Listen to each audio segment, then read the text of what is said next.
Muy bien, pues vamos a acercarnos a la palabra que es tan necesaria en nuestras vidas, ¿no?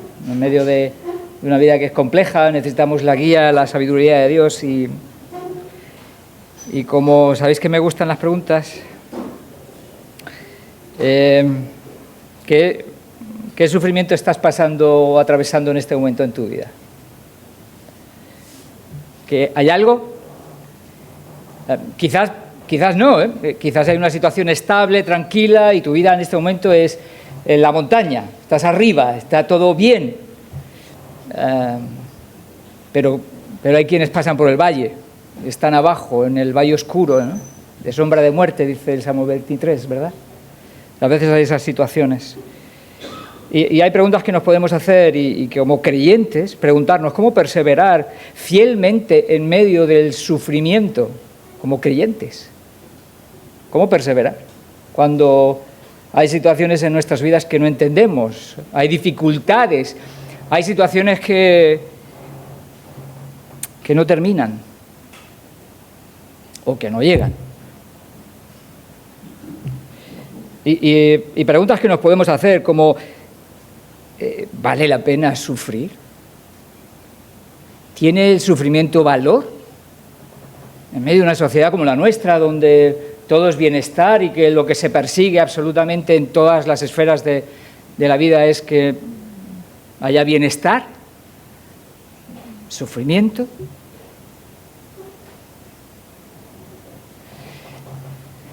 Me gustaría que viéramos un pasaje muy conocido también, pero no por ello que deja de seguir enseñándonos y hablándonos cada vez que lo meditamos. Estoy hablando de 2 Corintios, en el capítulo 12, y me gustaría que nos centráramos sobre todo en los versículos del 7 al 10, es el que vamos a ver en esta mañana. Esta carta es dirigida a una iglesia que había fundado Pablo y que ya pues Pablo había ido a otros campos misioneros a fundar nuevas iglesias y él conoce de la realidad de la iglesia, de los conflictos, de los desórdenes, de toda una serie de situaciones complejas que hay dentro de la propia iglesia. Una de esas situaciones complejas es la aparición de una serie de apóstoles, falsos apóstoles, que se levantan y que de algún modo tratan de atacar a la persona y el ministerio del apóstol Pablo. Son, como Pablo los llama en un versículo, él los llama superapóstoles porque se presentan como superhéroes de la fe, cuando en realidad no lo son, ¿no? Y en medio de toda esa realidad que Pablo va a tratar, especialmente en los capítulos 10 al 13 de la carta de los Corintios, va a trabajar en este grupo de capítulos, va a tratar el tema de esta realidad, de esos falsos apóstoles que estaban atacando a la persona y el ministerio de Pablo. Y nos encontramos que en medio de toda esta situación, él va a hacer frente a los ataques, al menosprecio, porque muchos de su modo de hablar sobre Pablo era menospreciando su persona y su ministerio. Pablo va a hacer frente a esta situación y va a tratar de defender no su reputación personal, sino su ministerio y su llamado apostólico, y por lo tanto la autenticidad de su apostolado en relación al falso apostolado de aquellos que se levantaban en Corinto y que lo que querían era arrastrar a la iglesia lejos de las enseñanzas que habían recibido, que era el Evangelio, y dirigirlas hacia otras enseñanzas que estos falsos apóstoles estaban tratando. Para poder hacer frente a ello, va a utilizar algo de lo que Pablo no va a estar contento, le va a costar hacer y no quisiera hacerlo. Por eso empieza el capítulo 12, si tú lees el versículo 1 del capítulo 12, empieza haciendo algo que él no quiere, pero él va a hacer referencia a una serie de experiencias extraordinarias y sobrenaturales en su vida que van a garantizar y van a ser evidencia, igual que lo que viene después, a partir del versículo 7, de que Dios es evidencia de que Dios está en su vida. Ha sido Dios el que lo ha estado comisionando, lo ha estado llamando, lo ha estado preparando y lo está usando en medio de su reino. Y va a hablar de esas experiencias. El versículo 1 dice, ciertamente no me conviene gloriarme. No me conviene. Después va a decir en el mismo texto que sería algo que le han obligado, si lees el versículo 11, ¿no? Me he hecho un necio al gloriarme, vosotros me obligasteis a ello, ¿no? Y está diciendo que está haciendo algo que no quiere, que no le gusta, no se siente cómodo. Y va a hablar de esas experiencias y lo va a hacer como si fuera una tercera persona, pero en realidad está hablando de él, de sus propias experiencias, de cómo tuvo, y él dice, no sé si en el cuerpo, fuera del cuerpo, que estuvo en el tercer cielo, en el paraíso sería también otra manera de decirlo, como él lo va a decir también en este texto. Y habla de esas experiencias a las que él dice que se ha visto obligado a tener que revelar para poder realmente mostrar la autenticidad de su propio ministerio, pero que a él no le conviene. Y ahora veremos por qué. Pero ahora, a partir de los siguientes versículos, Pablo también va a expresar otra serie de experiencias en su propia vida que van a revelar la autenticidad de su ministerio, pero ya no a través de experiencias extraordinarias, sobrenaturales, aunque lo son también, sino a través de sufrir por causa de Cristo fielmente. Y eso es lo que va a estar mostrando a partir de los versículos 7 al 10. Y va a expresar y decir que el sufrimiento va a ser una de las evidencias de su apostolado que viene de Dios, de la autenticidad de su ministerio. Cosa que los propios apóstoles, esos superapóstoles que había en Corinto, no estaban dispuestos a pasar. Y Pablo va a decir, estas son dos evidencias de mi ministerio. Las experiencias que he tenido delante con el Señor mismo, y evidentemente cómo ha pasado fielmente, y sigue pasando fielmente, esas etapas de sufrimiento en su vida, y para la gloria de Dios. Y en esta mañana me gustaría que pudiéramos pararnos a extraer algunos principios, lecciones que nos van a ayudar a hacer frente a las dificultades, al sufrimiento, a la angustia que a veces los creyentes podemos pasar, a la incertidumbre, al zozobro, al cansancio, en medio de situaciones complejas que nos toca vivir. Y eso es una de las cosas que me gustaría que en esta mañana el Señor me ayude y nos ayude a cada uno de nosotros a seguir viendo nuestros sufrimientos desde la perspectiva de Dios, no de la nuestra. Nuestra perspectiva es muy corta, a veces defectuosa, y nosotros no vemos más allá de 1 metro de nuestras vidas. Dios ve todo, y Dios tiene planes que nosotros no conocemos. Pero permitidme antes que oremos y que pidamos la ayuda del Señor. Señor, queremos darte gracias y queremos pedirte tu ayuda. A todos en una medida o en otra pasamos por dificultades en nuestras vidas. Muchos podemos estar pasando en este momento por situaciones complejas, difíciles, angustiosas, situaciones que no entendemos, situaciones que nos gustaría ver desaparecer. Pero tú estás permitiendo que pasemos por ahí. Y queremos pedirte que tú nos ayudes. Ayuda a cada uno de mis hermanos a poder, Señor, pararse a mirar su vida con la perspectiva tuya, con tus ojos, Jesús, y a poder darle sentido a lo que está ocurriendo en nuestras vidas. Y que todo lo que está ocurriendo en nuestras vidas sea, Señor, instrumento para poder darte gloria a ti, para poder servirte a ti, para seguir amándote cada día más, aún en medio de nuestros sufrimientos. Señor, ayuda a que nuestro amor por ti crezca, Señor. Te ruego que tú te glorifiques en nuestras vidas y que tú nos ayudes para tu gloria, Señor. En el nombre de Jesús. Pablo empieza en el versículo 7, es el que me gustaría que empezáramos a meditar, dando un principio y tiene que ver con el propósito Creo que es una de las cosas que Dios trata de resaltar y para mí creo que es una de las grandes verdades que los creyentes debemos seguir desarrollando. Dios tiene propósito en todo lo que ocurre en nuestras vidas y no hay nada de lo que esté ocurriendo es algo que se le ha escapado a Dios. Dice el versículo 7, y para que la grandeza de las revelaciones no me exaltase desmedidamente, me fue dado un aguijón en mi carne, un mensajero de Satanás, que me abofetee para que no me enaltezca sobremanera. No se sabe bien qué es eso del aguijón, ¿no? Hay muchas ideas, propuestas, ¿no? Si eran enfermedades, eran situaciones de angustia por algunas iglesias, algunos han dicho que era, básicamente muchos han dicho que es enfermedad, y de hecho en realidad apunta y parece que pudiera ser algo así, ¿no? Cuando él habla de un aguijón en mi carne, ¿no? Y parece como que algunos han propuesto el tema de la ceguera, muchas otras cosas. Pero la cuestión yo creo que no es tan importante, por eso no lo ha dicho Pablo, ¿no? No dejó claro qué era. Él dijo que hay un aguijón, hay algo que le está haciendo sufrir, que le está evidentemente llevando a esa situación de dolor y de padecimiento en su vida. Y lo importante es que Pablo, el gran apóstol a los gentiles, también sufría. También pasaba por ahí.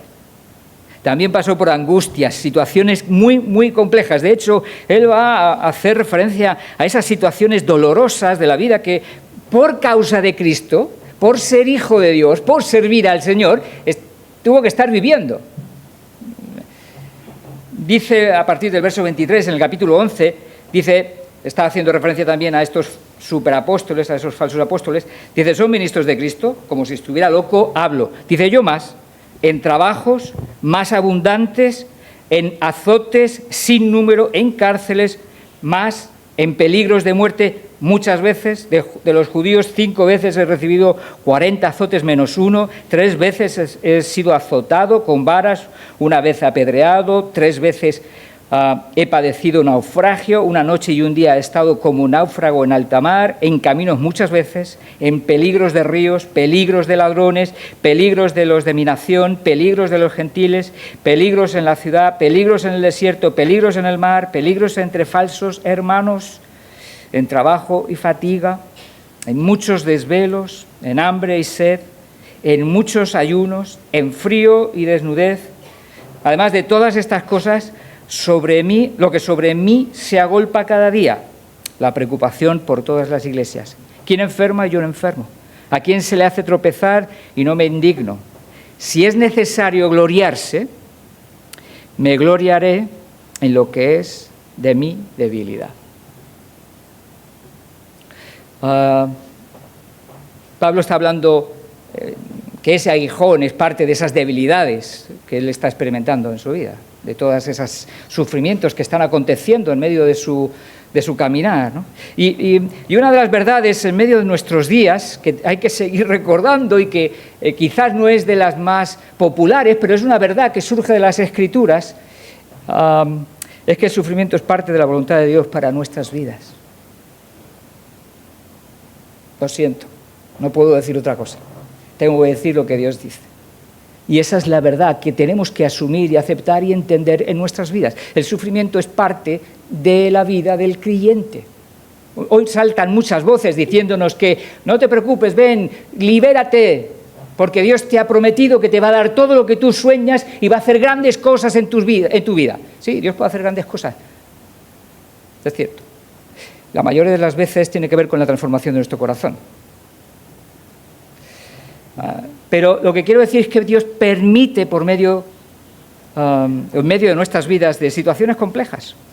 Capítulo 14 de Hechos, verso 22, dice, confirmando los ánimos de los discípulos, este es Pablo que está confirmándolo, exhortándoles a que permaneciesen en la fe y diciéndoles, es necesario, no dice que puede que sea, dice que es necesario, que a través de muchas tribulaciones entremos en el reino de Dios. Las Escrituras están cargadas de esta verdad, ¿eh? Versículo 29, porque a vosotros, de Filipenses 1, 29, porque a vosotros os es concedido a causa de Cristo, no solo que creáis en Él, sino también que padezcáis por Él, de nuevos sufrimientos.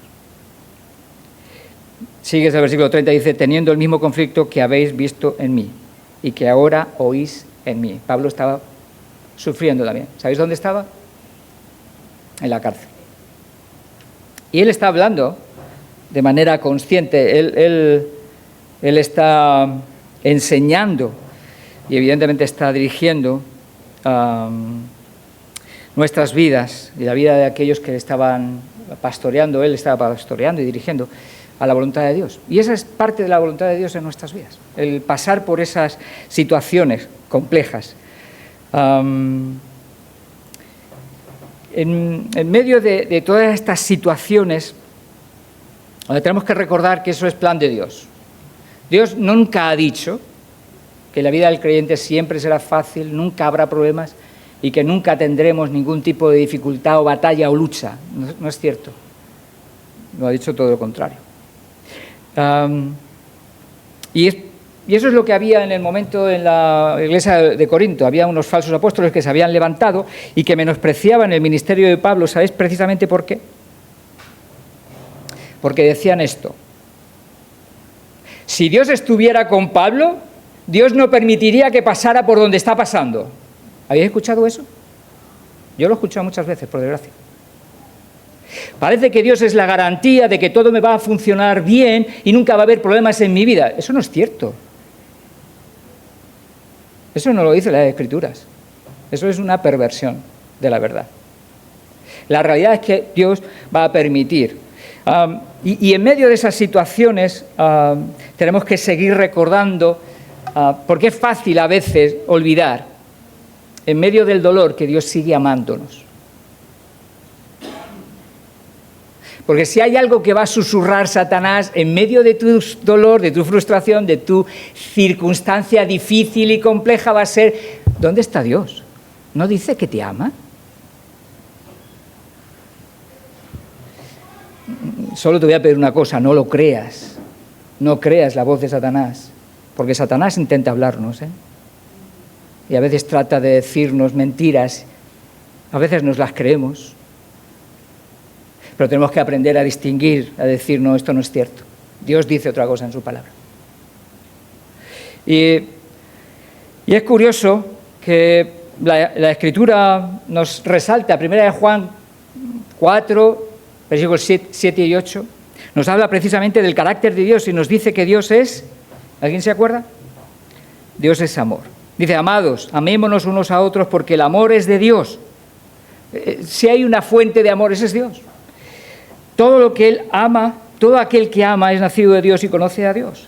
El que no ama no ha conocido a Dios, porque Dios es, no hace, no da amor, es amor. Es esencia, es parte de su carácter santo y divino. Y esa es una de las realidades que tenemos que ser conscientes los creyentes. Entonces, una de las cosas que vemos en este versículo es que hay una realidad que tenemos que atravesar los creyentes, todos los creyentes, que es el sufrimiento.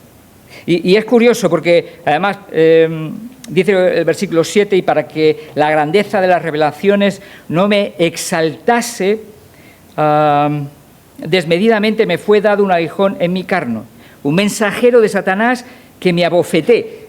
Parece que Pablo está ahí tratando de resaltar, porque en otros momentos habla de enfermedad, y por ejemplo en el caso de Timoteo, ¿os acordáis que cuando le llama y le pide a Timoteo que tome un poco de qué?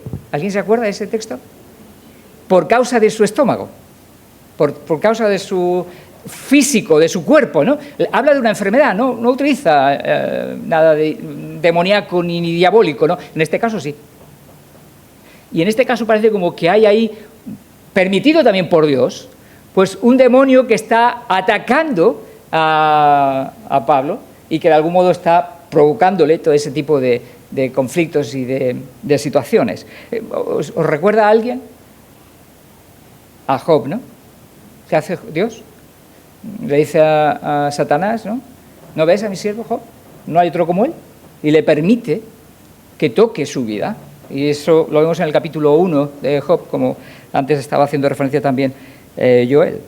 Entonces, esa es una de las realidades que a veces ocurre en la vida del creyente. Y eso es lo que parece que está ocurriendo aquí en la situación de Pablo. Y el propósito que Dios tiene para con Pablo, ¿cuál era? Versículo 7 nos lo revela. Y para que la grandeza de las revelaciones no me exaltase desmedidamente. Sigue más abajo. Para que no me enaltezca sobremanera. Dios tiene un propósito cuando permite situaciones en nuestras vidas. Dios busca producir un fruto que solo va a ocurrir en medio del dolor. Esas son unas cosas que a mí no me gusta y a ti creo que tampoco, ¿verdad? Pero es una de las realidades de nuestras vidas y es una de las maneras en las que Dios obra para seguir produciendo la transformación que Él quiere obrar en nuestras vidas, en nuestros corazones. Y, por desgracia, necesitamos a veces pasar por el valle oscuro para darnos cuenta de ciertas situaciones en nuestras vidas y para poder ver el fruto que sale en esos momentos difíciles. Dios estaba tratando con el corazón de Pablo. Dios estaba tratando de evitar que el corazón de Pablo ¿qué? Se llenara de orgullo. Orgullo. Él podía tener esa tentación por todas las experiencias que había vivido y por todas las manifestaciones del poder de Dios que había experimentado en su propia vida. Tenía. Los otros no necesitamos tanto y con menos nos enorgullecemos también.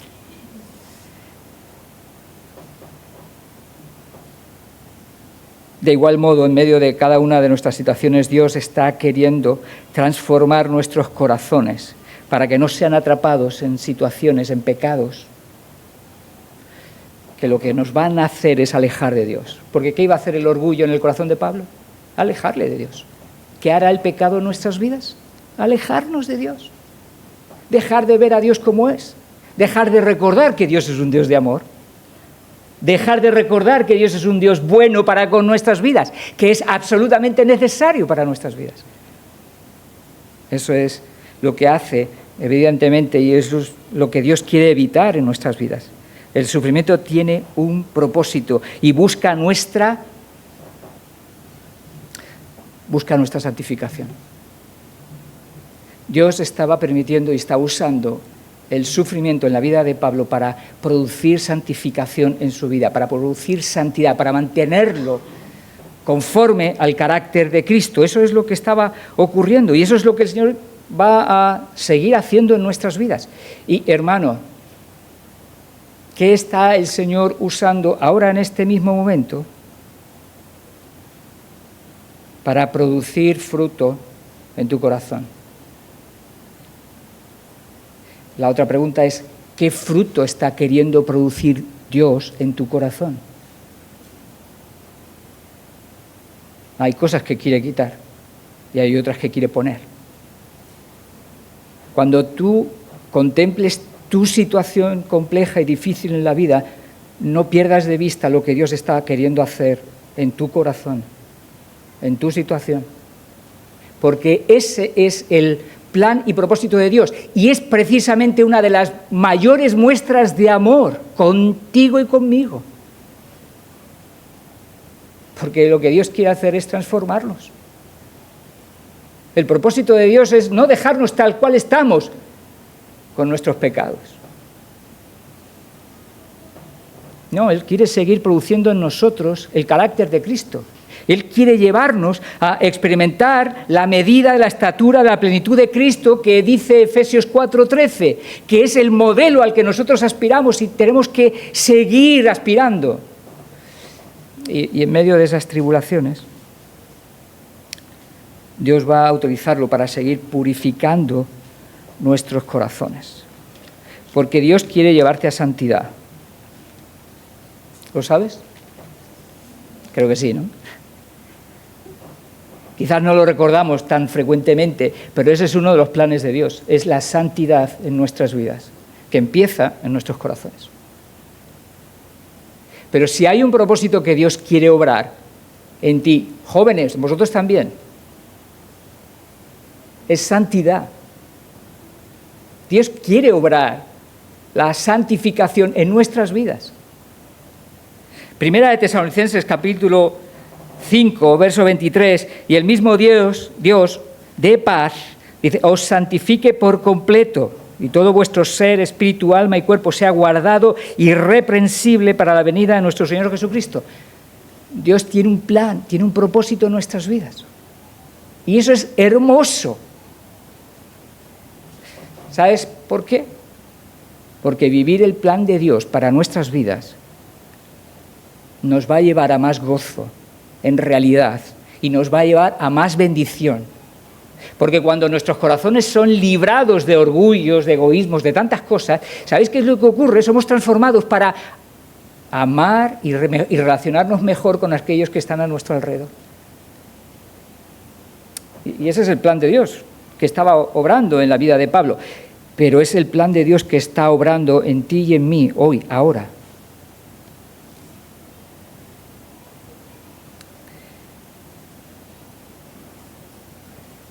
¿Quieres ser transformado? No desperdicies. Joel nos decía antes sobre el desperdicio del sufrimiento. ¿Sabéis que a veces lo podemos desperdiciar? Por no darnos cuenta de lo que Dios está queriendo hacer en nuestras vidas. No solo lo desperdiciamos, a veces lo menospreciamos.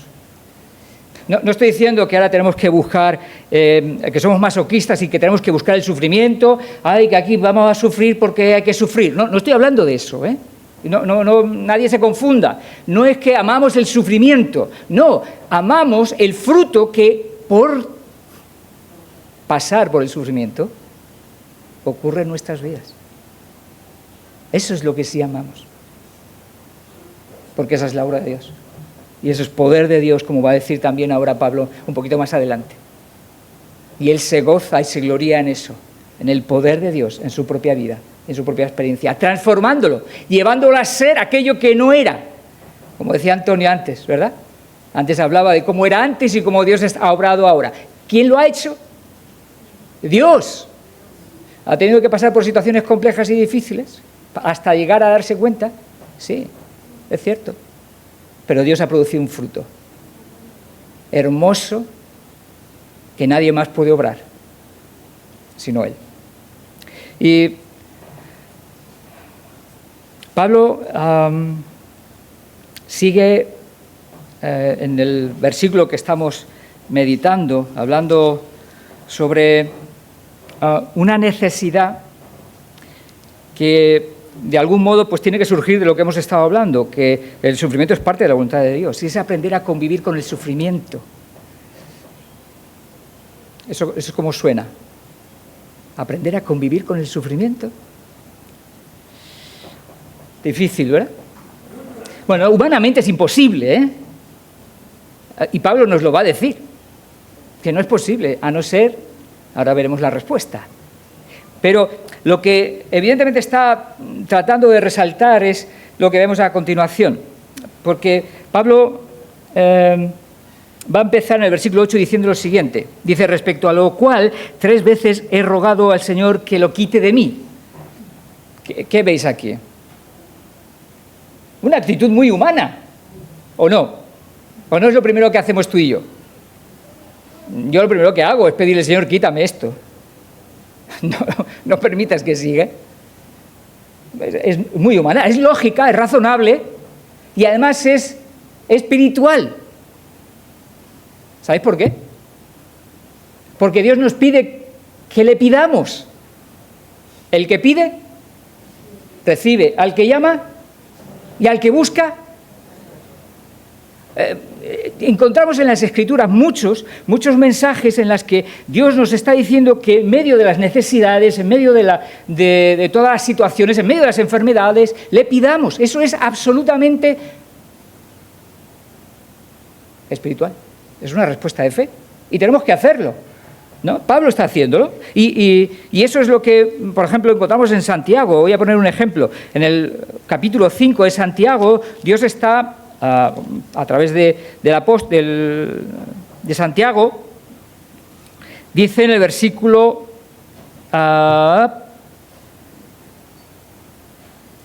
15 del capítulo 5 de Santiago, dice: y la oración de fe salvará al enfermo. O sea, hay que pedir y hay que orar por los enfermos, es una verdad que encontramos en las Escrituras, hay que hacerlo, ¿vale? Y Pablo estaba haciendo lo correcto.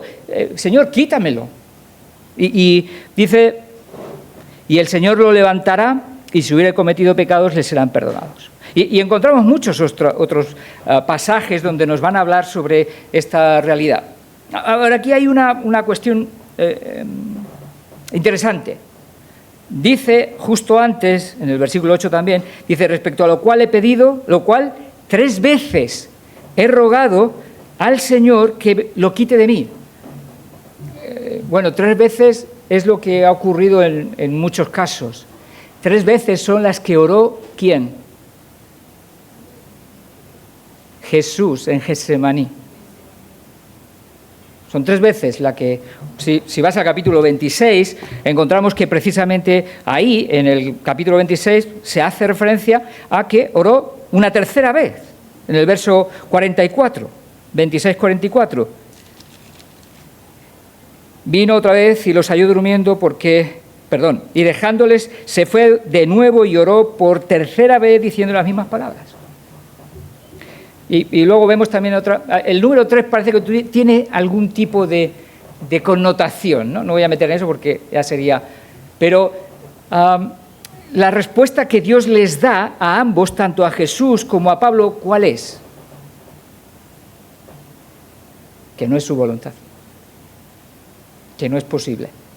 Al Señor le dice el Padre, Dios Padre, le dice a Jesús...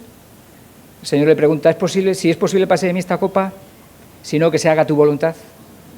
Y el Padre le dice: no es posible.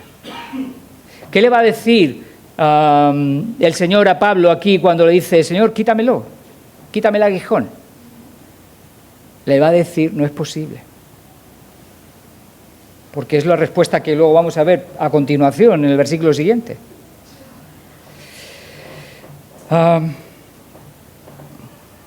Llegan situaciones a la vida que Dios, en su soberana voluntad, decide quitar algunas cosas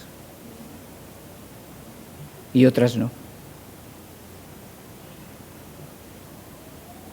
Aquí, en medio nuestra, estamos hermanos a los que hay situaciones que humanamente, por lo menos desde nuestra perspectiva ahora, seguramente no desaparecerán nunca. Hay otras que quizás estamos viviendo y que serán temporales y van a desaparecer un día u otro.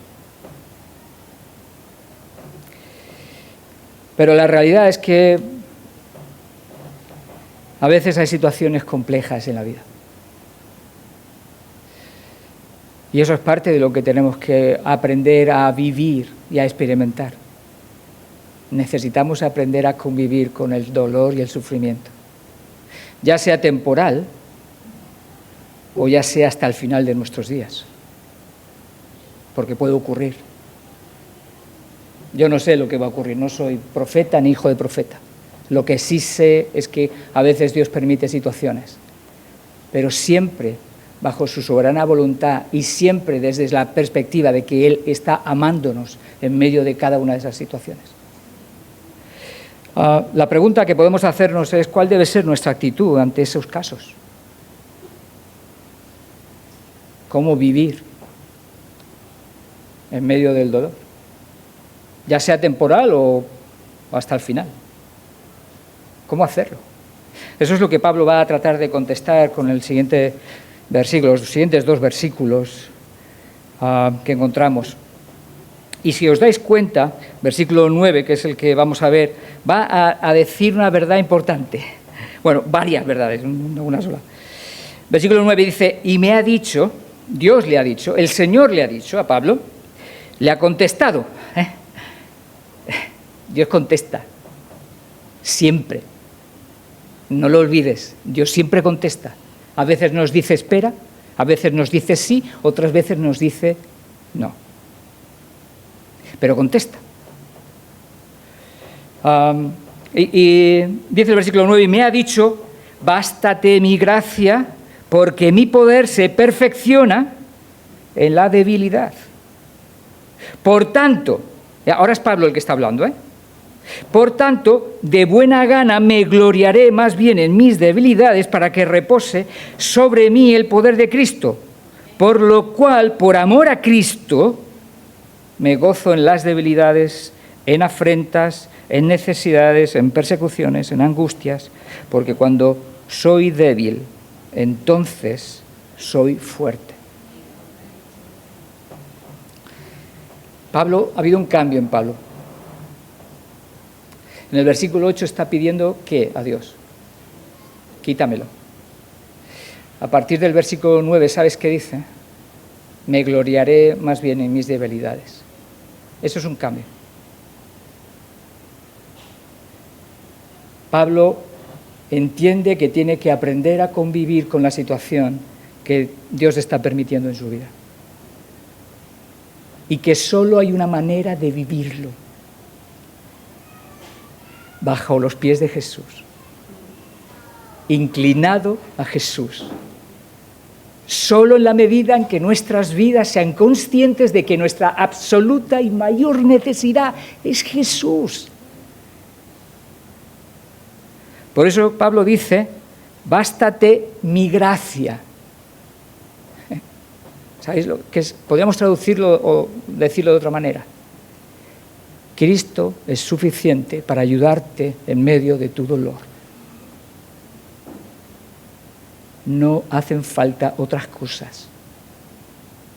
Solo Cristo. Bástate mi gracia, dice Jesús. Tiene que ser suficiente. Es suficiente para poder ayudarte a vivir en medio de la situación que tú estás viviendo, dándome gloria. Y hay muchas situaciones, quizás las situaciones, yo he estado hablando de situaciones físicas, ¿no? De dolores, enfermedades, pero no necesariamente. Hay situaciones muy complejas en la vida, ¿verdad? A veces nos podemos sentir rechazados, ¿verdad? A veces sentimos el soplido del aliento de Satanás en nuestros oídos a través de las dificultades que estamos pasando.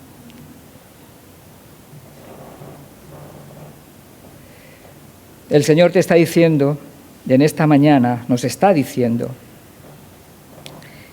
que Él es suficiente para ayudarnos a sobrellevar las situaciones que estamos viviendo.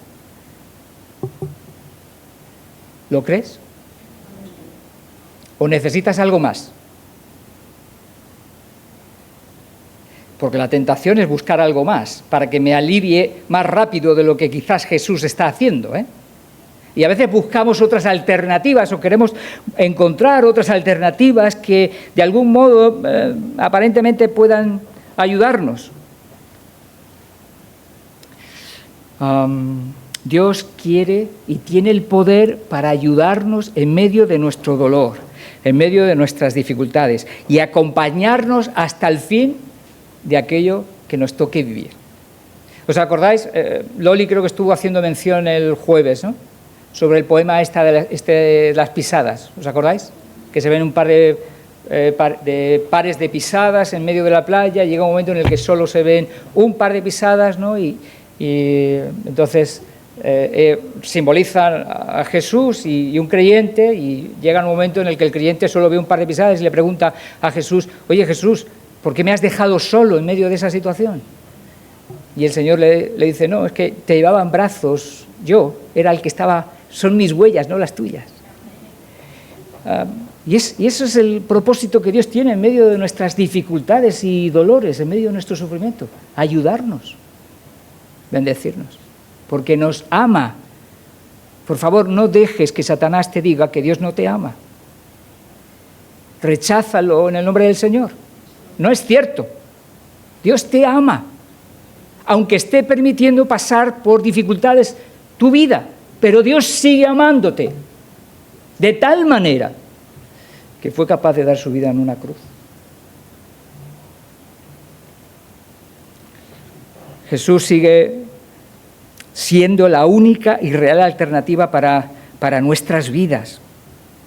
Hoy yo, por desgracia, escucho muchos mensajes de estos de coaching y de motivadores, ¿no?, que nos dicen y quieren de algún modo ayudar a aquellos que están pasando por dificultades y el consejo es confía en ti mismo, cree en ti mismo, que tienes el poder para poder alcanzar y ver las grandes cosas que te gustaría. Y mensajes de este tipo, ¿no?, que encontramos por doquier. Tú te metes en YouTube y en Internet y ves infinidad de mensajes de autoayuda, donde el Dios eres tú.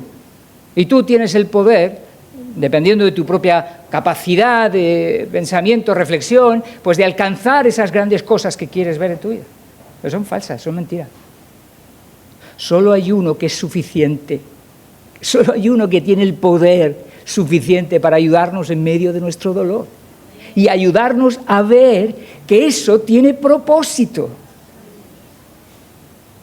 Solo Él tiene ese poder para ayudarnos. Me gustaría animarte en esta mañana a que sigas confiando en el Señor. En medio de tu caminar, en la senda por la que estás pasando, porque hay sendas complejas y difíciles. Y recuerda que el Señor está atravesando la senda contigo, porque no estás solo. Dios está con su pueblo, está con sus hijos. Y en Él tenemos todo lo que necesitamos. Él es nuestra auténtica necesidad. Dice 1 de Pedro, capítulo 1, verso 3, bendito el Dios y Padre de nuestro Señor Jesucristo, que según su grande misericordia,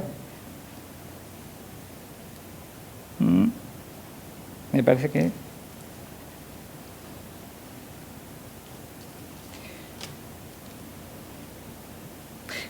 Segunda de Pedro, perdón, me he equivocado. Con todas las cosas, versículo 3 de Segunda de Pedro, capítulo 1, como todas las cosas que pertenecen a la vida y a la piedad, todo lo que necesitamos para vivir la vida cristiana, nos han sido dadas por su divino poder, mediante el conocimiento de aquel que nos llamó y por su gloria y excelencia. Los recursos espirituales para enfrentar la vida que Dios quiere que vivamos los tenemos en Jesús. Es lo que está diciendo el texto. Colosenses 2:10, este es un tremendo versículo, para mí es uno de esos favoritos. Dice, Colosenses capítulo 2, verso 10, y vosotros estáis completos en Él, que es la cabeza de todo principado y potestad. Es en el Señor que estamos completos. Es en Jesús que podemos tener toda la fortaleza que necesitamos para enfrentar el día malo o los días malos en nuestras vidas. Es en Jesús. Y hay una realidad que necesitamos aplicar para poder experimentar ese poder en nuestras vidas. Y es algo que nos está revelando Pablo en este versículo. Versículo 9, bástate mi gracia, dice, porque mi poder se perfecciona, el poder de Dios se hace más real, efectivo, o como dice la versión, nueva traducción viviente, actúa mejor. ¿Cuándo? En la debilidad. ¿En la debilidad qué es? Es la conciencia de que soy incapaz de enfrentar solo la realidad que estoy viviendo y que necesito ayuda. Conciencia de mi debilidad es una de las cosas que me va a ayudar a enfrentar el momento difícil y duro de la vida, porque me va a llevar a buscar la ayuda que yo no tengo y que nadie más me puede ofrecer, solo Jesús. Y es esa conciencia que también nos hace falta a nosotros. Soy débil, no tengo fuerzas para vivir como Dios quiere, en medio de la realidad que me toca vivir. Y solo puedo hacerlo contigo, Jesús, agarrado de tu mano, cogido a ti, buscándote día a día en mi vida. Solo de esa manera, reconociendo nuestra debilidad, nuestra fragilidad, nosotros somos capaces de darnos cuenta de nuestra necesidad de Dios y volvernos a Él. Y clamar para que el Señor nos dé, nos ayude, nos fortalezca, nos levante en medio de nuestro dolor. Esa debilidad en realidad es como, podríamos expresarlo con una idea muy conocida, es un espíritu humilde. Es un corazón humilde que reconoce la realidad de nuestra propia vida y busca el favor y la ayuda de Dios. Y el orgullo, ¿sabéis a dónde nos lleva? Como decía antes, yo puedo, yo controlo, yo tengo el poder para salir de esta. Y no es cierto. Necesitamos la ayuda de Dios. Dios quiere levantarnos y levantar nuestra cabeza y ayudarnos, como dice Isaías 57, el versículo 15, dice: porque así dijo el alto y sublime, el que habita la eternidad y cuyo nombre es el Santo, yo habito en la altura y la santidad y con el quebrantado y humilde de espíritu, para hacer vivir el espíritu de los humildes, para vivificar el corazón de los quebrantados. ¿Quién hay que tiene el poder para darnos vida en medio de esos momentos en los que nos sentimos muertos? Jesús, nuestro Señor. Él tiene el poder. Él es el que tiene la autoridad para levantar nuestras cabezas, para llevarnos a disfrutar de la situación incluso en la que estuviéramos viviendo. Una de las cosas que siempre me ha costado mucho entender es el texto de Santiago, ¿verdad? Capítulo 1, versos 2 y 3. Tened por sumo gozo cuando os halléis en diversas pruebas. ¿Quién hace eso? ¿Cómo es posible vivir eso? Solo con Jesús. Y solo con Jesús es posible entenderlo, ¿eh? Porque si no, esto suena a locura. Pero Él ha dicho que nos quiere ayudar. Solo en Cristo encuentro el poder para enfrentar el trance por el que me toca pasar. Poder. Solo en Cristo. Solo en Cristo encuentro que lo que estoy viviendo tiene propósito. Esa es una de las cosas que yo creo que también es más hermosas y que tenemos que seguir recordando los creyentes. Dios tiene un plan y un propósito en medio de la situación que está permitiendo que vivamos. Solo en Cristo encuentro esperanza. Incluso si lo que Él está permitiendo que yo viva llegue hasta el final de estos días en la tierra, pero no seguirá después. Dios ha puesto límite incluso a eso. Porque ¿cuál es la esperanza nuestra? Es la que encontramos en Apocalipsis, y creo que son verdades que nos alientan y que tenemos que seguir recordando. Y oí una voz, una gran voz del cielo que decía: he aquí el tabernáculo de Dios con los hombres, y Él morará con ellos. Cristo descendiendo, morando en medio de su pueblo. Y ellos serán su pueblo, y Dios mismo estará con ellos como su Dios. Enjugará a Dios toda lágrima de los ojos de ellos. Y ya no habrá muerte, ni habrá más llanto, ni clamor, ni dolor, porque las primeras cosas pasaron. Esa es una de las esperanzas que tenemos. El creyente puede encontrar, en medio de su dolor, de su sufrimiento, puede encontrar poder para vivir en medio de esa situación como Dios quiere y para la gloria de Dios. El creyente puede encontrar en medio de su dolor propósito para todo ese sufrimiento. El creyente puede encontrar esperanza en medio de su dolor, porque hay una realidad que Dios ha prometido que un día cambiará todo. Ahora hago una pregunta. Aquellos que rechazan a Dios, que no tienen a Dios, el ateo, por ejemplo. ¿Dónde encuentra el poder el ateo cuando está en medio del sufrimiento? ¿Dónde lo encuentra? ¿Dónde encuentra el ateo, por ejemplo, el propósito para el sufrimiento? Richard Dawkins, uno de los grandes exponentes del ateísmo, dice que no hay, porque todo es simplemente fruto del azar. ¿Y dónde encuentra el ateo, por ejemplo, esperanza en medio del sufrimiento?